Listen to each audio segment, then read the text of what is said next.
আসসালামু আলাইকুম সুপ্রিয় কৃষক বন্ধু ও আঙ্গুর চাষি ভাইরা, যাদের আঙ্গুর ক্ষেত আছে তাদের জন্য কিন্তু অত্যন্ত গুরুত্বপূর্ণ একটা ভিডিও।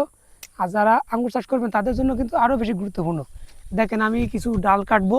দেখেন এখানে ডালে কিন্তু প্রত্যেকটা ডালে কিন্তু আঙ্গুরের নতুন করে ছড়া চলে আসছে। তারপরে এগুলো মায়া করলে হবে না, এগুলো কিন্তু কাটতে হবে। আমি কেটে দিয়েছি। দেখেন দেখেন এগুলো কিন্তু একটাও রাখা যাবে না। দেখেন এটাও রাখা যাবে না। নতুন করে এখানে নিচে আঙুর ধরছে, তারপরে এটাও রাখা যাবে না। দেখেন আবার আমি একটা একটা করে কাটবো। এটাও রাখা যাবে না, এগুলো রাখলে কিন্তু গাছ বাড়বে না। গাছের যে স্বাভাবিক যে বৃদ্ধি, সেই বৃদ্ধিটা নষ্ট হবে, গাছের স্ট্রাকচার নষ্ট হয়ে যাবে। আর গাছে যেভাবে ফল আসার কথা সেভাবে ফলটা আসবে না। তো আমরা এটার যারা নতুন চাষি তারা বুঝবো না, ভাববো যে আসলে কেটে নষ্ট করছে, কিন্তু এইভাবে এগুলো কেটে দিবেন।